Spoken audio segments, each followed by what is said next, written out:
아이가 태어나면 행복할 줄만 알았는데, 혹시 여러분도 이런 생각을 해보신 적이 있나요? 아이를 키우다 보면 예상치 못했던 감정들이 밀려옵니다. 사랑스럽다가도 답답하고, 기특하다가도 화가 나고, 보호해주고 싶다가도 때로는 도망치고 싶어집니다. 새벽 3시 아이가 울어서 잠에서 깬 순간의 그 피로감. 완벽한 부모가 되고 싶었는데 아이에게 소리를 지르고 나서 느끼는 자책감. 다른 아이와 비교하며 조급해하는 마음. 내가 제대로 키우고 있는 걸까? 하는 불안감. 이런 감정들이 반복되면서 자신을 잃어가는 것 같은 느낌을 받습니다. 더 깊이 들어가 보면 우리는 아이를 통해 자신의 미완성된 꿈을 실현하려 하기도 하고, 아이의 성공을 통해 자신의 가치를 증명하려 하기도 합니다. 아이가 말을 듣지 않으면 마치 자신이 부정당한 것처럼 느끼고, 아이가 실패하면 자신이 실패한 부모인 것처럼 여겨집니다. 대체 이 아이는 왜 우리에게 왔을까? 부모가 된다는 것은 무엇을 의미하는 걸까? 이런 근본적인 질문들이 마음 깊숙이 자리 잡습니다. 오늘 이 이야기를 통해 자녀와 부모의 인연이 가진 깊은 의미와 부모가 된다는 것이 얼마나 큰 수행의 기회인지 함께 살펴보겠습니다. 봄날 아침 연꽃이 피기 시작한 정원에서 한 여인이 부처님을 찾아왔습니다. 그녀의 이름은 수미였고 5살 아들을 둔 어머니였습니다. 얼굴에는 깊은 고민이 서려 있었습니다. 부처님, 저는 정말 모르겠습니다. 아이를 사랑하지만 매일이 전쟁 같아요. 아침에 일어나는 것부터 밤에 재우는 것까지 모든 것이 싸움입니다. 다른 엄마들은 아이 키우는 게 행복하다고 하는데 저는 왜 이렇게 힘들까요? 혹시 제가 나쁜 엄마인 건 아닐까요? 부처님은 잠시 침묵하시다가 온화한 미소를 지으셨습니다. 수미야, 내 앞에 있는 연꽃을 보거라. 수미는 연못 가장자리에 피어있는 연꽃을 바라보았습니다. 이 연꽃이 어디서 피어났는지 아느냐? 진흙 속에서요. 그렇다. 가장 더러운 진흙 속에서 가장 아름다운 꽃이 피어났구나. 그런데 말이다. 진흙이 연꽃을 괴롭히기 위해 존재한다고 생각하느냐? 수미는 고개를 저었습니다. 아닙니다. 진흙이 있어야 연꽃이 필요한 영양분을 얻을 수 있죠. 바로 그것이다. 네, 아이도 마찬가지란다. 그 아이는 너를 괴롭히기 위해 온 것이 아니라 너를 성장시키기 위해 온 것이다. 아이가 보여주는 모든 행동, 모든 반응은 내 안에 있는 것들을 비춰주는 거울과 같다. 수미의 눈빛이 조금 달라졌습니다. 그럼 제가 아이에게 화가 나는 것도 내 안에 있는 무언가를 보여주는 것이다. 아이가 말을 듣지 않을 때 내가 느끼는 감정. 그것은 아이의 문제가 아니라 내가 마주해야 할 과제인 것이다.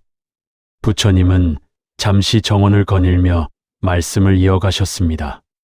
수미야, 아이들은 우연히 우리에게 오지 않는다.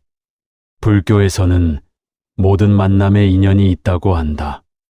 특히 부모와 자식의 인연은 가장 깊고 특별한 인연 중 하나다. 그 아이는 너에게서 배울 것이 있어 왔고, 너 또한 그 아이를 통해 배울 것이 있어 만나게 된 것이다. 그럼 제가 아이를 통해 무엇을 배워야 하는 건가요? 그것은 내가 스스로 찾아야 할 것이다. 하지만 힌트를 주자면 아이들은 어른들이 잃어버린 것들을 가지고 있다. 순수함, 호기심, 현재에 충실한 마음. 이런 것들 말이다.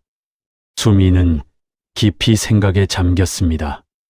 그러다가 다시 입을 열었습니다. 부처님, 어느 정도는 이해가 되지만 그래도 현실에서는 너무 힘들어요. 아이가 때를 쓸 때, 말을 안 들을 때 저는 어떻게 해야 하나요? 부처님은 나무 그늘 아래로 수미를 이끌고 가셨습니다. 수미야, 정원사가 꽃을 키울 때를 생각해 보거라. 꽃이 자라는 모습이 정원사가 원하는 대로 되지 않을 때가 많다. 어떤 꽃은 너무 빨리 자라고 어떤 꽃은 너무 늦게 핀다. 어떤 꽃은 예상과 다른 방향으로 자란다. 네. 그럴 때 정원사가 화를 내며 꽃을 뽑아버린다면 어떻게 될까? 꽃이 죽겠죠. 그렇다. 하지만 지혜로운 정원사는 그 꽃의 본성을 이해하고 그 꽃이 가장 아름답게 필 수 있는 방법을 찾는다. 너도 마찬가지다. 내 아이의 본성을 이해하려 노력하고 그 본성이 가장 아름답게 발현될 수 있도록 도와주는 것이 부모의 역할이다. 수미의 마음에 무언가 움트기 시작했습니다. 그런데 부처님, 그렇게 하려면 제가 먼저 변해야 하는 건가요?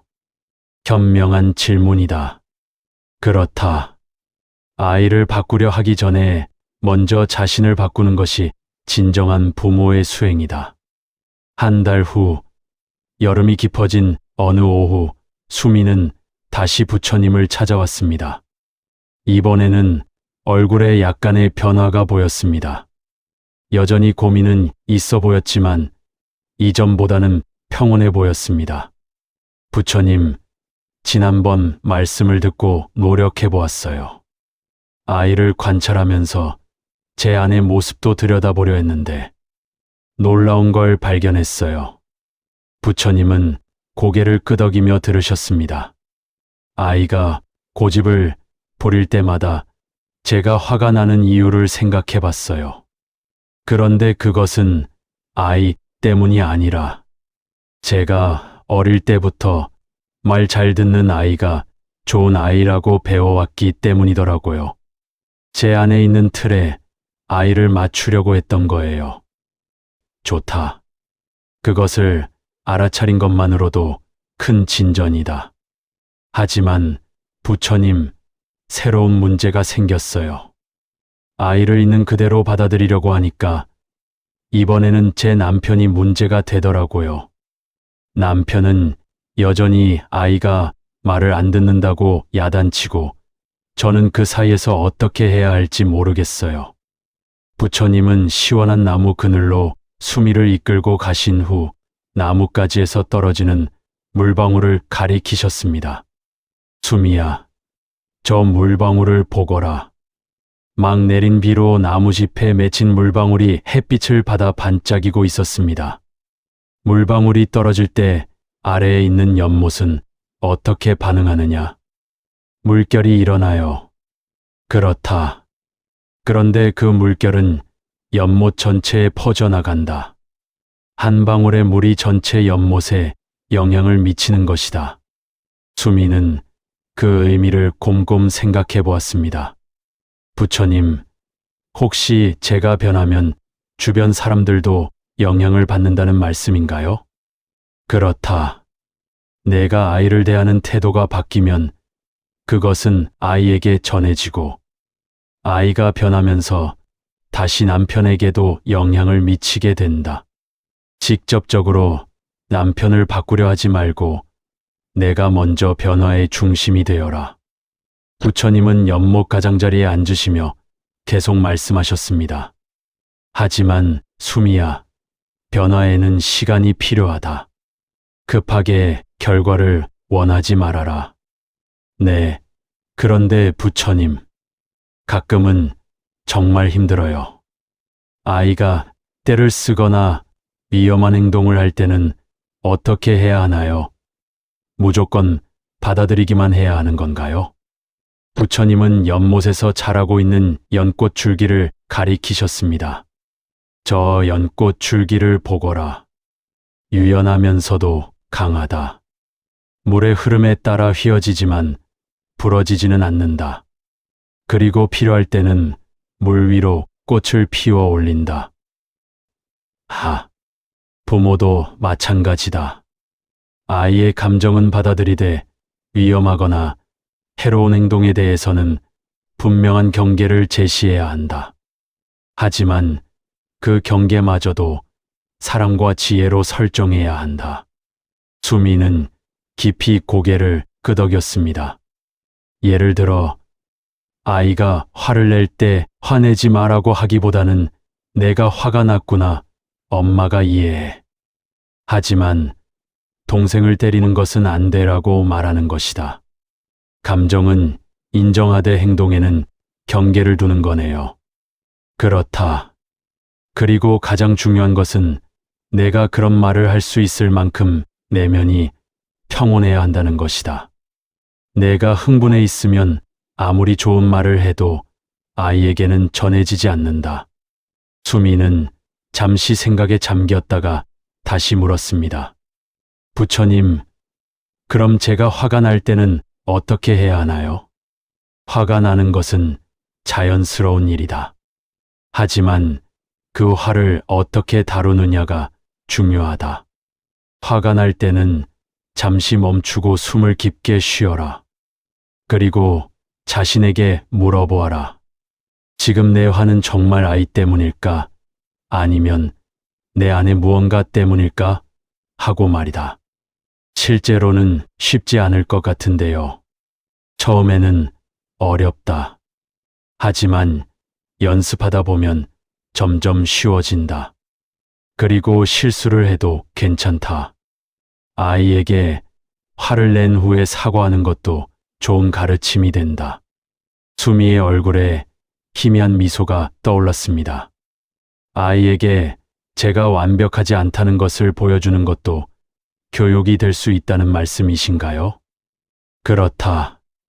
완벽한 척하는 부모보다는 실수를 인정하고 성장하려 노력하는 부모의 모습이 아이에게 더 큰 가르침이 된다. 계절이 바뀌어 가을이 되었습니다. 정원의 나무들이 형형색색으로 물들어 있는 오후, 수미는 세 번째로 부처님을 찾아왔습니다. 이번에는 얼굴에 깊은 평온함이 느껴졌습니다. 부처님, 지난 몇 달 동안 정말 많은 변화가 있었어요.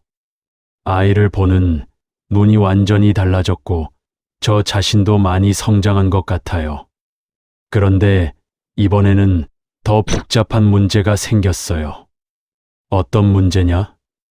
아이가 이제 6살이 되면서 더 복잡한 감정들을 표현하기 시작했어요. 질투도 하고 거짓말도 하고 때로는 정말 교활한 모습도 보여요. 이런 모습들을 어떻게 이해해야 할지 모르겠어요. 부처님은 정원 한편에서 떨어지는 낙엽들을 바라보셨습니다. 수미야, 저 나무를 보거라. 봄에는 새싹이 나고 여름에는 푸른 잎이 무성했다. 그리고 지금은 단풍이 들어 아름답게 물들어 있다. 네, 각각의 계절에 나무가 보여주는 모습이 다르지만 모두 그 나무의 자연스러운 모습이다. 아이도 마찬가지다. 성장하면서 보여주는 모든 모습들이 다 그 아이의 자연스러운 발달 과정이다. 수미는 고개를 끄덕였습니다. 질투와 거짓말, 교활함까지도요? 그렇다. 아이가 질투를 느낀다는 것은 사랑하는 마음이 있다는 뜻이고, 거짓말을 한다는 것은 상상력과 언어 능력이 발달하고 있다는 뜻이다. 교활함마저도 지혜가 자라나는 과정의 일부일 수 있다.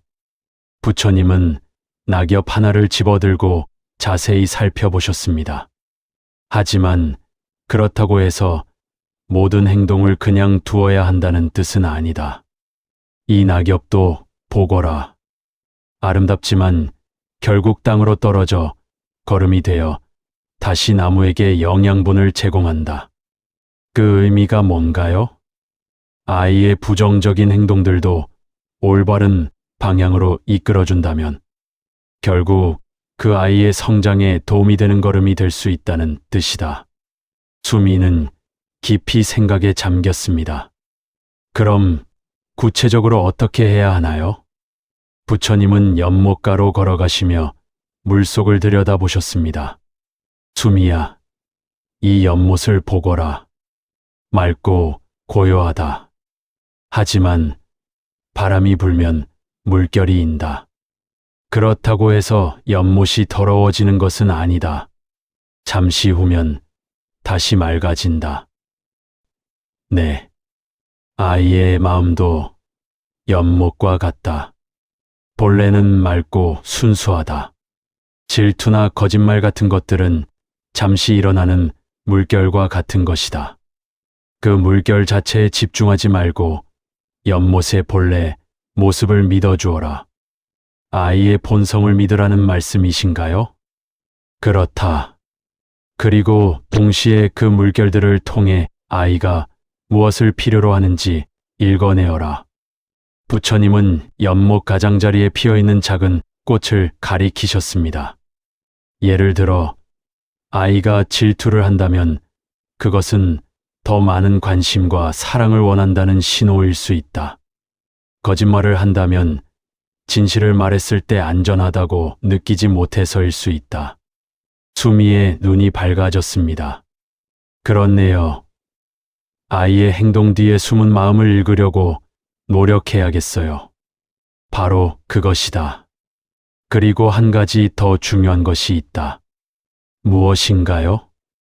내가 아이를 통해 배우는 것들이다. 아이의 질투를 보며 너 자신의 질투심은 어떠한지 돌아보고, 아이의 거짓말을 보며 너는 얼마나 솔직한 사람인지 성찰해 보아라. 수미는 깊은 한숨을 쉬었습니다. 정말 그렇네요. 아이가 거짓말을 할 때 제가 그렇게 화가 났던 이유는 제 자신도 때로는 작은 거짓말들을 하고 있었기 때문인 것 같아요. 현명하다. 아이는 우리의 거울이자 스승이다. 아이를 키우면서 우리는 자신의 미완성된 부분들을 발견하고 성장할 기회를 얻는다. 부처님, 그런데 이런 복잡한 상황들 속에서 어떻게 일관성을 유지할 수 있을까요? 때로는 제가 너무 관대했다가, 때로는 너무 엄격했다가 혼란스러워요. 부처님은 하늘을 올려다보셨습니다. 가을 하늘에는 구름들이 천천히 흘러가고 있었습니다. 저 구름들을 보거라. 모양도 다르고 크기도 다르다. 하지만 모두 같은 하늘에 있다. 네, 부모의 마음도 그와 같다. 때로는 엄격해야 하고 때로는 관대해야 한다. 중요한 것은 그 모든 것이 사랑이라는 하늘 안에서 일어나야 한다는 것이다. 사랑이 기준이 되어야 한다는 말씀이신가요? 그렇다. 사랑에서 나오는 엄격함과 사랑에서 나오는 관대함은 아이에게 모두 필요하다. 하지만 두려움이나 분노에서 나오는 엄격함과 무관심에서 나오는 관대함은 아이에게 해가 된다. 수미는 깊이 고개를 끄덕였습니다. 그럼 제가 아이를 대할 때마다 스스로에게 물어봐야겠네요. 이 마음이 사랑에서 나오는 것인가, 다른 감정에서 나오는 것인가 하고요. 바로 그것이다. 그리고 실수했을 때는 솔직하게 인정하고 다시 시작하면 된다. 완벽한 부모가 되려 하지 말고 성장하는 부모가 되어라. 계절이 한 바퀴 돌아 다시 봄이 왔습니다. 작년과 같은 자리, 연꽃이 다시 피기 시작한 정원에서 수미는 네 번째로 부처님을 찾아왔습니다. 이번 수미의 모습은 전과는 완전히 달랐습니다. 얼굴에는 깊은 평온함과 지혜가 서려 있었고 눈빛에는 따뜻한 자신감이 빛나고 있었습니다. 부처님, 한 해 동안 정말 많은 일들이 있었어요. 아이와의 관계도 저 자신도 완전히 변했습니다. 그런데 이제는 다른 고민이 생겼어요. 부처님은 미소를 지으시며 새로 핀 연꽃들을 바라보셨습니다. 어떤 고민이냐? 주변의 다른 엄마들이 저에게 조언을 구하기 시작했어요. 제가 아이와 잘 지낸다는 소문이 났나 봐요. 그런데 제가 다른 분들에게 무엇을 어떻게 말해드려야 할지 모르겠어요. 제가 아직도 부족한 게 많은데. 부처님은 연못에 새로 피어난 연꽃을 가리키셨습니다. 수미야, 작년 이맘때 내가 처음 여기 왔을 때를 기억하느냐? 네, 그때는 정말 절망적이었어요. 그런 내가 지금은 다른 이들에게 도움을 주고 싶어 한다. 큰 변화다. 하지만 저는 아직도 실수를 하고 완벽하지 않아요. 부처님은 정원을 천천히 거닐기 시작하셨습니다. 수미야, 저 큰 나무를 보거라. 정원 한가운데에는 몇십 년 된 듯한 커다란 나무가 서 있었습니다. 저 나무도 처음에는 작은 씨앗이었다. 작은 새싹일 때부터 지금까지 매년 겨울을 견디고 봄을 맞이하며 성장해왔다. 완벽해서 큰 나무가 된 것이 아니라 계속 성장해왔기 때문에 큰 나무가 된 것이다. 네, 너도 마찬가지다. 완벽해서 다른 이들을 도울 수 있는 것이 아니라 성장해왔기 때문에 도울 수 있는 것이다. 내가 겪었던 어려움들, 실수들, 그리고 그것들을 통해 얻은 깨달음들이 모두 다른 이들에게 도움이 될 보물들이다. 수미는 깊이 생각에 잠겼습니다. 그럼 제가 다른 엄마들에게 무엇을 말해드려야 할까요? 내 이야기를 솔직하게 들려주어라. 어떻게 완벽한 엄마가 되었는지가 아니라 어떻게 성장해가고 있는지를 말이다. 부처님은 연못가로 가서 물에 비친 수미의 모습을 가리키셨습니다. 거울을 보거라. 예전의 내 모습과 지금의 내 모습이 다르지 않느냐? 수미는 물에 비친 자신의 모습을 바라보며 놀랐습니다. 확실히 예전보다 훨씬 평온하고 자신감 있는 모습이었습니다. 정말 많이 달라졌네요. 그 변화는 하루아침에 일어난 것이 아니다. 매일매일 작은 깨달음들이 쌓여서 만들어진 것이다. 그리고 그 과정에서 내가 배운 가장 소중한 것이 무엇인지 아느냐? 무엇인가요? 아이는 내가 바꿔야 할 대상이 아니라 함께 성장해가는 동반자라는 것이다. 수미는 깊이 고개를 끄덕였습니다. 정말 그래요. 이제는 아이를 볼 때마다 이 작은 스승이 오늘은 나에게 무엇을 가르쳐 주려 하나 하는 마음이 먼저 들어요. 훌륭하다. 그리고 이제 내가 다른 이들에게 전해줄 수 있는 가장 큰 선물은 바로 그 관점이다. 부처님은 정원의 가장 높은 곳으로 수미를 이끌고 가셨습니다. 그곳에서는 정원 전체가 한눈에 보였습니다. 수미야, 여기서 정원을 내려다보니 어떠냐? 전체적인 모습이 보여요. 각각의 꽃들이 모두 다르지만 조화를 이루고 있네요. 그렇다. 위에서 보면 개별적인 아름다움과 전체적인 조화가 동시에 보인다. 부모의 지혜도 그와 같다. 자신의 아이만이 아니라 모든 아이들이 각각 다른 아름다움을 가지고 있으며 모두 소중한 존재라는 것을 알게 된다. 네, 정말 그래요. 예전에는 다른 아이들과 우리 아이를 비교하기만 했는데 이제는 각 아이마다 고유한 빛이 있다는 걸 알겠어요. 바로 그것이다. 그리고 이제 내가 해야 할 일은 이 지혜를 다른 부모들과 나누는 것이다. 하지만 기억해라. 내가 답을 주려 하지 말고 그들이 스스로 답을 찾을 수 있도록 도와주어라. 수미는 잠시 생각에 잠겼다가 물었습니다. 어떻게 하면 그렇게 할 수 있을까요? 질문을 하여라. 아이가 그런 행동을 할 때 어떤 마음일 것 같으세요? 그 상황에서 아이에게 진정 필요한 것은 무엇일까요? 혹시 아이를 통해 자신의 어떤 모습을 보게 되나요? 이런 질문들 말이다. 제가 답을 주는 것이 아니라 그분들이 스스로 생각해 볼 수 있게 돕는 거네요. 그렇다. 진정한 지혜는 밖에서 주어지는 것이 아니라 각자의 내면에서 나오는 것이다.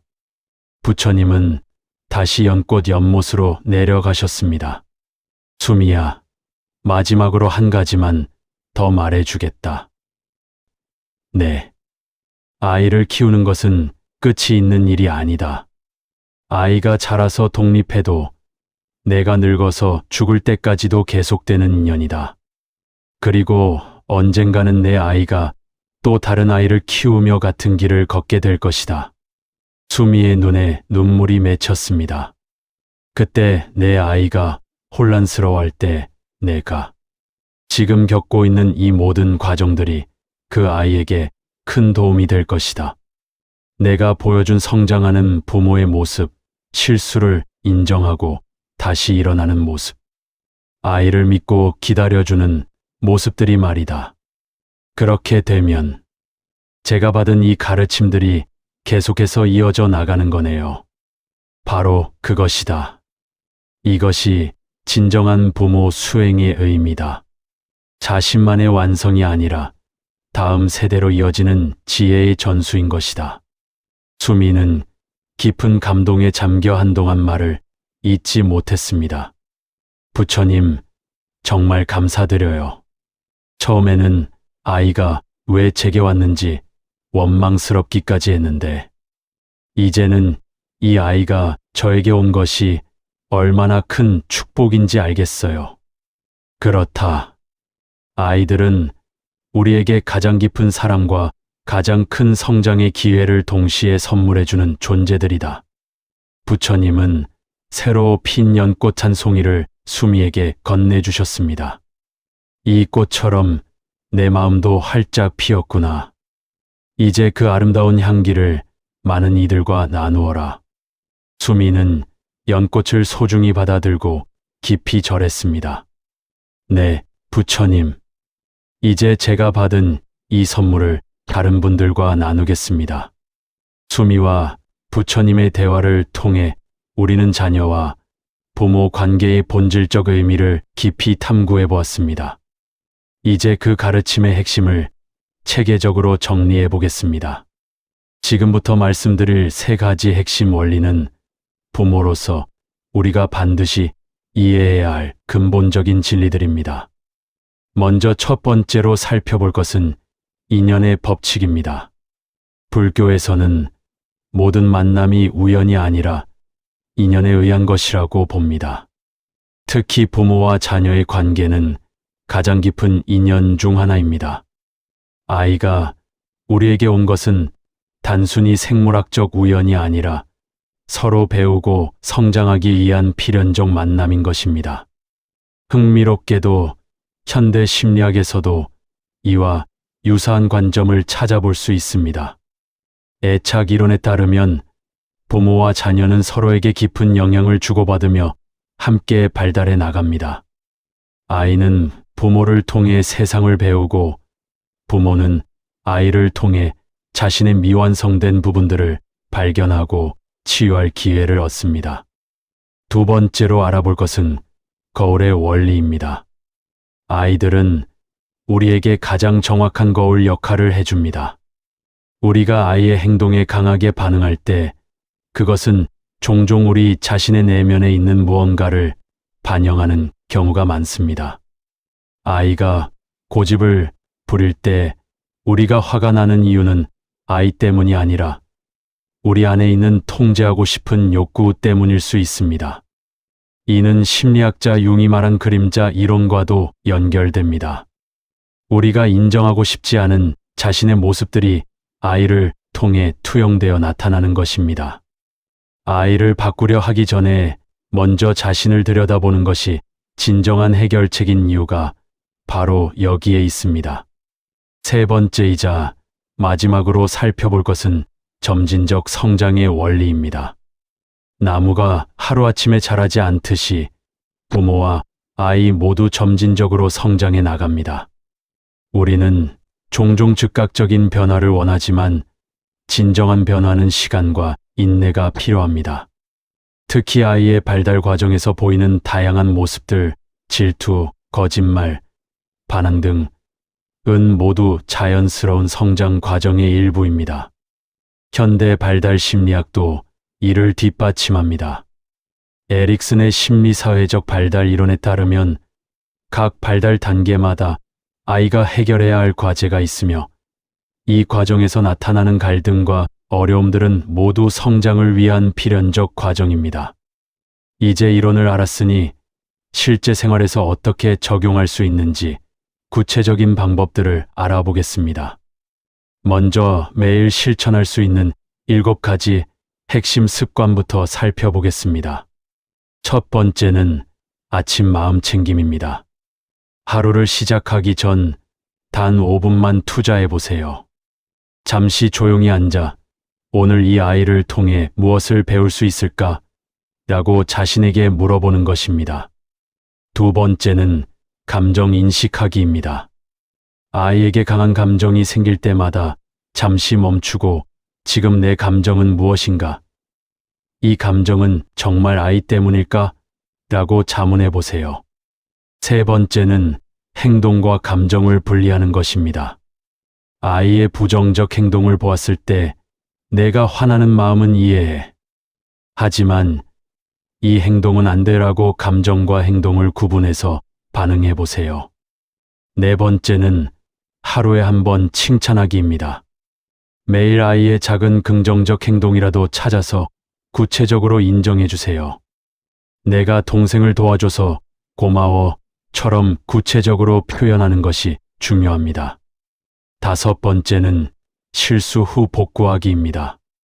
아이에게 화를 냈거나 실수했을 때는 솔직하게 사과하고 엄마, 아빠도 배워가고 있어 라고 말해보세요. 여섯 번째는 아이 관점에서 생각해 보기입니다. 아이가 문제 행동을 할 때 이 아이는 지금 무엇을 필요로 할까? 라고 아이의 입장에서 생각해 보세요. 일곱 번째는 저녁 성찰 시간입니다. 잠자리에 들기 전 오늘 이 아이를 통해 내가 배운 것은 무엇인가? 라고 하루를 돌아보는 시간을 가져보세요. 다음으로는 주간과 월간 점검법에 대해 말씀드리겠습니다. 성장의 발자취를 남기는 방법입니다. 매주 일요일 저녁 다음 질문들을 통해 자신과 아이의 성장을 점검해 보세요.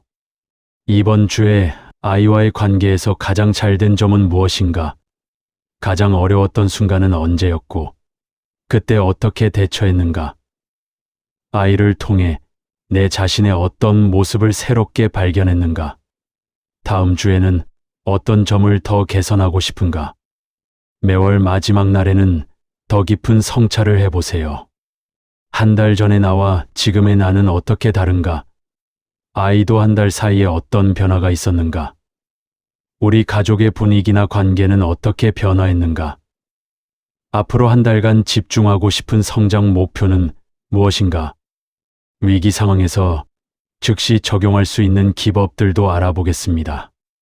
아이가 떼를 쓰거나 위기 상황이 발생했을 때 즉시 활용할 수 있는 방법들입니다. 첫 번째는 3의 3 기법입니다. 3번 깊게 숨을 쉬고 3초간 침묵하고 마음속으로 3번 이 아이는 지금 도움이 필요해라고 말해보세요. 두 번째는 물리적 거리 두기입니다. 감정이 격해졌을 때는 잠시 다른 방으로 가서 마음을 진정시키세요. 엄마가 잠시 마음을 정리하고 올게라고 말하는 것도 좋습니다. 세 번째는 감정 명명하기입니다. 지금 엄마는 화가 났어 또는 너도 화가 많이 났구나 라고 감정을 정확히 명명해 보세요. 네 번째는 해결책을 함께 찾는 것입니다. 우리가 이 문제를 어떻게 해결할 수 있을까? 라고 아이와 함께 방법을 모색해 보세요. 관계별로 다른 접근이 필요한 상황들도 살펴보겠습니다. 가족 구성원별로 다른 접근이 필요합니다. 배우자와의 협력이 필요할 때는 부부가 서로 다른 육아 방식을 가질 때 아이 앞에서 논쟁하지 말고 따로 대화 시간을 가져 일치점을 찾아보세요. 조부모와의 관계에서는 세대 차이로 인한 갈등이 있을 때 우리 모두 이 아이를 사랑하는 마음은 같다는 공통점에서 출발해 보세요. 형제자매 관계에서는 각 아이의 개별적 특성을 인정하되 비교하지 않기를 원칙으로 하세요. 많은 부모들이 겪는 공통적인 어려움들과 해결 방안을 살펴보겠습니다. 먼저 일반적인 실패 패턴들과 그 대안을 알아보겠습니다. 첫 번째 패턴은 처음에는 잘 되다가 다시 예전으로 돌아가기입니다. 이는 매우 자연스러운 과정입니다. 새로운 습관이 자리 잡기까지는 시간이 필요합니다. 실패했을 때 자신을 너무 탓하지 말고 다시 시작하면 되라는 마음으로 접근하세요. 두 번째 패턴은 완벽주의에 빠지는 것입니다. 항상 예심 많은 부모여야 한다는 압박감을 느끼지 마세요. 때로는 엄격해야 하고 때로는 실수도 합니다. 완벽한 부모보다는 진정성 있는 부모가 되는 것이 중요합니다. 세 번째 패턴은 주변의 반대나 비판을 받는 것입니다. 새로운 육아 방식에 대해 주변에서 비판할 수 있습니다. 아이를 너무 방관한다, 엄격하지 못하다 등의 말을 들을 수 있지만 자신의 신념을 지켜나가세요. 지속의 어려움을 극복하기 위한 구체적 방법들도 알아보겠습니다. 동기를 유지하기 위한 방법들입니다. 첫 번째는 작은 변화에 주목하는 것입니다. 큰 변화보다는 작은 개선점들을 기록하고 격려하세요. 두 번째는 동지를 찾는 것입니다.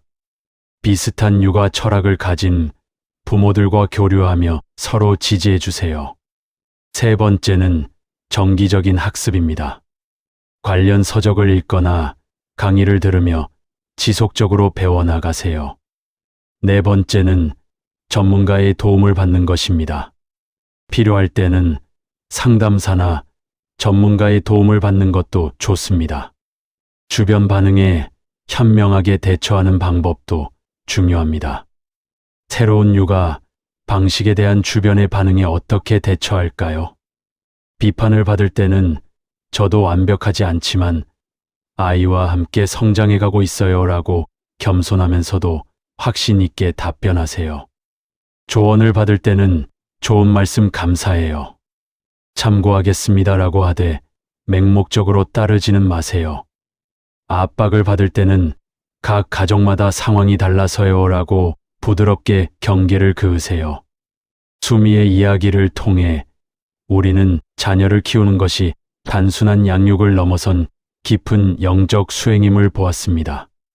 아이들은 우리에게 가장 힘든 시련과 가장 큰 축복을 동시에 선물해주는 존재들입니다. 한 부모의 변화는 단순히 개인에게만 머물지 않습니다. 수미가 변화하면서 그 영향은 아이에게 그리고 가족 전체에게 퍼져나갔습니다. 더 나아가 그녀는 이제 다른 부모들에게도 도움을 주는 사람이 되었습니다. 이것이 바로 진정한 성장의 모습입니다. 현대 사회에서 부모들은 많은 압박과 불안을 안고 살아갑니다. 완벽한 부모가 되어야 한다는 압박, 아이를 다른 아이들과 비교하는 경쟁 문화, 빠른 결과를 요구하는 사회 분위기. 이 모든 것들이 부모를 힘들게 만듭니다. 하지만 수미의 여정이 보여주듯이 이러한 어려움들조차도 성장의 기회가 될 수 있습니다. 중요한 것은 관점의 전환입니다. 아이를 바꿔야 할 대상이 아니라 함께 성장해가는 동반자로 보는 것, 문제를 해결해야 할 대상이 아니라 배움의 기회로 받아들이는 것입니다. 부모의 수행은 끝이 없습니다. 아이가 자라면서 새로운 단계마다 새로운 도전이 기다리고 있습니다. 유아기의 떼쓰기가 지나면 학령기의 학습 문제가, 그것이 지나면 청소년기의 정체성 혼란이 있습니다. 각 단계마다 부모는 새롭게 배우고 성장해야 합니다. 하지만 이것이 부담이 아닌 축복인 이유는 그 과정에서 우리 자신도 계속해서 성장할 수 있기 때문입니다. 아이를 키우면서 우리는 더 인내심 있고 더 지혜롭고 더 사랑이 많은 사람이 될 수 있습니다. 가장 아름다운 것은 이 지혜가 대를 이어 전해진다는 점입니다.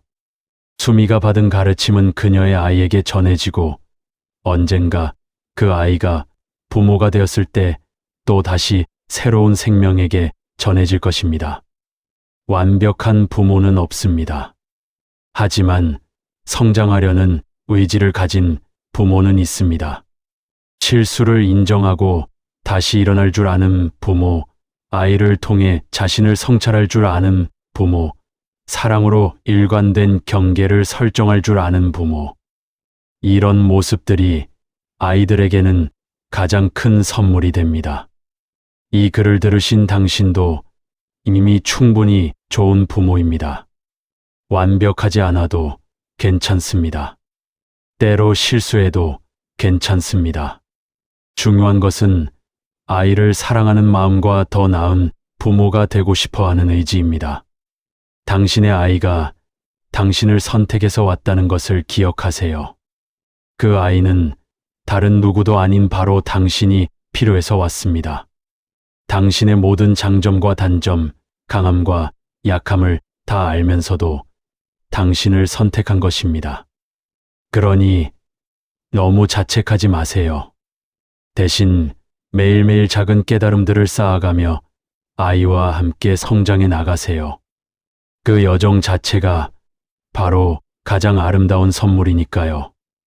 연꽃이 진흙에서 피어나듯이 어려움 속에서도 아름다운 관계가 피어날 수 있습니다. 당신과 당신의 아이 사이에도 그런 아름다운 꽃이 피어나기를 진심으로 응원합니다. 영상이 도움이 되셨다면 구독과 좋아요 부탁드립니다.